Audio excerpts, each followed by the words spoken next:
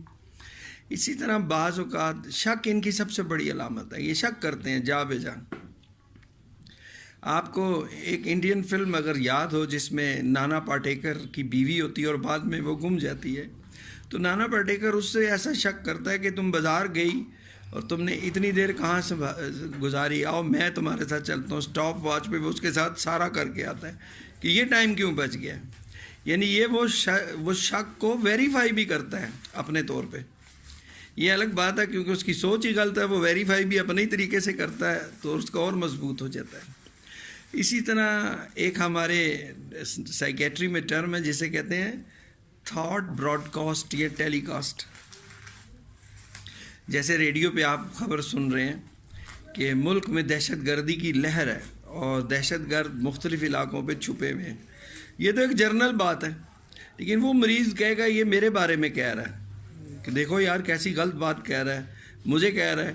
حالانکہ آپ اسے کہیں گے یار یہ تو کسی کا نام تو لے ہی نہیں رہا، لیکن وہ کہہ رہا ہے نہیں یہ تمہیں نہیں سمجھ آئی، میں اتنا نادان نہیں ہوں، میرا ہی کہہ رہا ہے. اسی طرح ٹی وی میں وہ کوئی بات ہو رہی ہوگی وہ اپنی طرف لے جائے گا کہ یہ میری بات بول رہے ہیں یا میرے بارے میں. اسے کہتے ہیں تھاٹ براڈ کاسٹ یا تھاٹ ٹیلی کاسٹ. اسی طرح ان میں تھاٹ بلاک ہے، یہ بولتے بولتے خاموش ہو جائیں گے، ہو سکتا ہے 2 منٹ خاموش رہیں، اس کے بعد وہ کسی اور بات سے شروع کر دیتے ہیں کیونکہ ان کا جب وہ بول رہے ہوتے ہیں وہاں پہ ذہن رک جاتا ہے اور وہ آدھے یعنی منٹ سے لے کے 1.5 سے 2 منٹ تک خاموش رہ سکتے ہیں.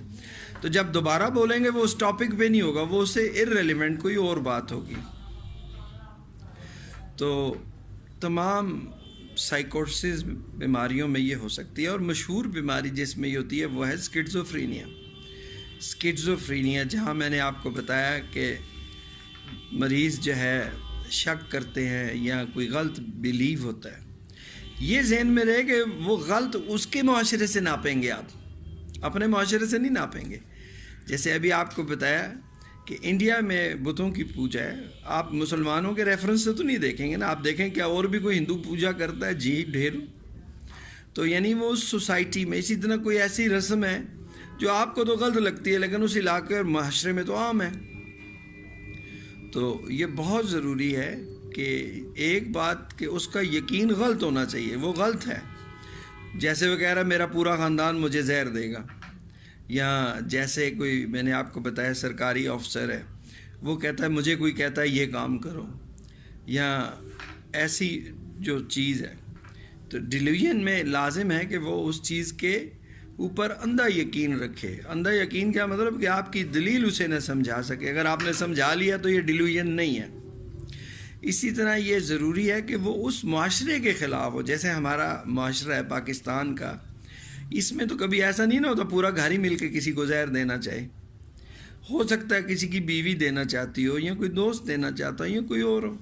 یہ تو نہیں ہو سکتا ماں بھی دے گی باپ بھی دے گا، یعنی پورے کا پورا علاقہ ہی اس کو گھر سے لے گئے باہر تک. تو یہ اس لیے خطرناک ہے، مریض کھانا پینا چھوڑ دیتا ہے. اسی لیے بعض اوقات یہ اس شک کے زیر اثر ہو سکتا ہے کسی دوسرے کو مار دیں یا کوئی اور تشدد رویہ پرتشدد ہو. تو زندگی میں تھرو آؤٹ ہر وقت ان کے ڈیلیوژن کی سٹیج یہ نہیں ہوتی. بعض بندے جیسے کہ پہلے بتایا اپنا کام کاج کرتے ہیں، لوگوں سے ملتے ہیں، شادی کرتے ہیں، بچے ہوتے ہیں، ان کو پڑھاتے ہیں، ان کی کیئر کرتے ہیں، لیکن جس پرٹیکولر چیز میں ان کی سوچ غلط ہے وہ وہاں سے نہیں ہلتے. تو آج بتانے کا مقصد تھا جب آپ ڈیلیوژن کو سمجھیں گے تبھی آپ کو سائیکیٹرک سمجھ آئیں گی.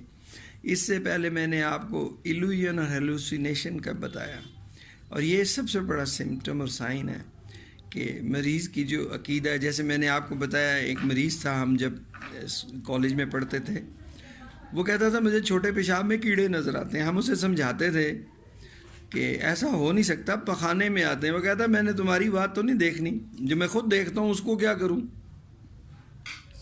ایک چیز کرائٹیریا یاد رکھیں کہ اگر وہ سمجھ گیا تو پھر ڈیلیوژن نہیں ہے. ہم سب بھی غلط سوچتے ہیں نا، بے شمار دفعہ ہم کسی پہ شک کرتے ہیں، یا بعض اوقات ہم کچھ غلط سمجھتے ہیں، لیکن وقت کے ساتھ وہ بندائیاں ہمارے عزیز دوست ہمیں سمجھا دیتے ہیں کہ ایسا نہیں، اور ہم مان جاتے ہیں۔ تو جو ہم مان گئے وہ تو پھر ڈیلیوژن نہیں نا، آپ سمجھا نہیں سکتے، قائل نہیں کر سکتے، لیکن شرط یہ ہے کہ یہ انفرادی ہے، ٹھیک ہے۔ اگر کوئی 500-600 بندے مل کے ایک عقیدے پہ ہیں جو آپ کے اور میرے حساب سے تو غلط ہے، لیکن وہ کوئی نیا فرقہ یا مذہب ہے، ٹھیک ہے، وہ ایک نہیں مان رہا، ڈھیر مان رہے ہیں۔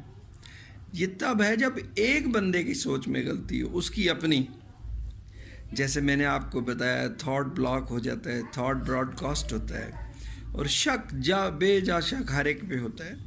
لیکن اکثر بندے زندگی گزارتے ہیں، ان چیزوں کو وہ اپنے تک ہی رکھتے ہیں، انہیں پتہ ہے کہ ان کو بتایا مانیں گے تو ہے نہیں، ویسے میری بےزتی ہوگی، تو وہ چلتے رہتے ہیں۔ امید ہے کہ آپ کو یہ معلومات مفید لگیں گی، تو اپنے ارد گرد والوں کا خیال رکھیے۔ سب سے بہتر اور اچھا طریقہ یہ ہے کہ اپنے ارد گرد انسانوں کے کام آئیں۔ اللہ آپ کا حامی ناصر ہو۔ السلام علیکم ورحمۃ اللہ۔